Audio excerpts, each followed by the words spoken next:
Bon, mon dos. Ok, on va aller voir sur Google. Mal de dos. Mal de dos intense. Bon, qu'est-ce que Google me dit? On va regarder. Non, pas vraiment. Oh, spondylate. Oh mon Dieu, spondylate ankylosante. Non, ma tête aussi. Bon, on va aller voir. Mot de tête. SAMU. C'est quoi le SAMU? Une hémorragie méningée.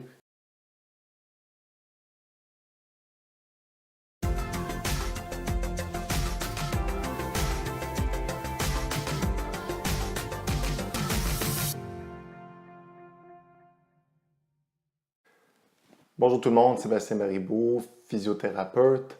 Aujourd'hui, on parle de Google. Google, c'est une ressource d'information qui est absolument incroyable. Vous le savez, Google, c'est tellement de choses, il y a tellement d'informations. C'est un outil de recherche qui est absolument fantastique. On trouve de tout.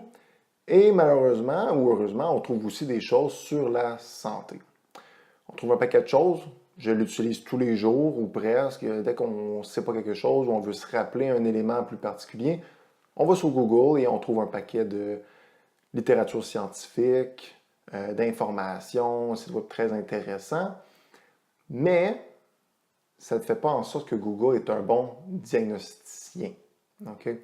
Donc, si vous allez sur Google et vous lui tapez douleur, dos, douleur cervicale, blessure à l'épaule, il va vous sortir des articles qui sont liés à ce contenu-là. Le problème, c'est que ça ne vous dit pas plus ce que vous avez.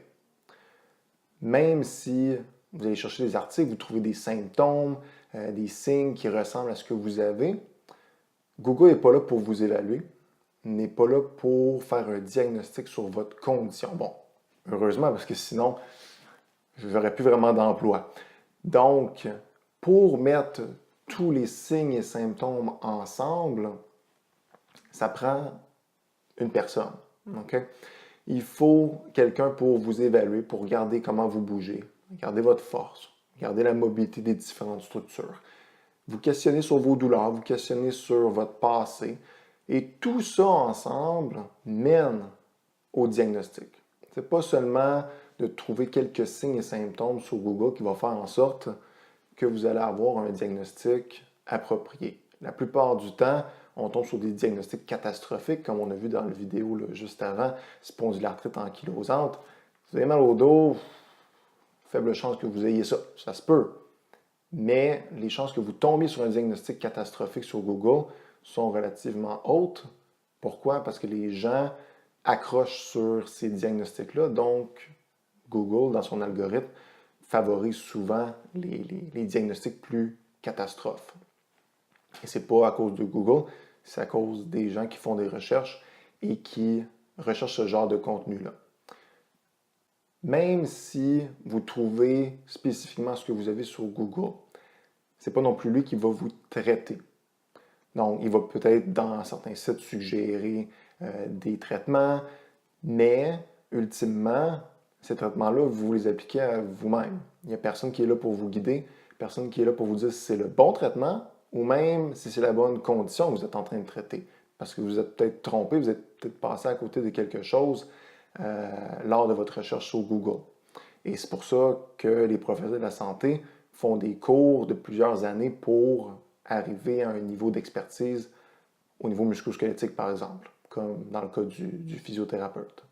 Le fait de faire des recherches sur Google et de tomber souvent sur des diagnostics erronés, un peu catastrophiques ou épeurants, ça amène aussi une bonne dose d'anxiété. Et cette anxiété-là, malheureusement, l'anxiété va avoir tendance à faire augmenter la douleur. Donc, diminue le seuil de douleur, on ressent plus notre douleur parce qu'on est inquiet, parce qu'on focus dessus, et dans nos pensées, on imagine le pire, parce que c'est ce que Google souvent nous a montré.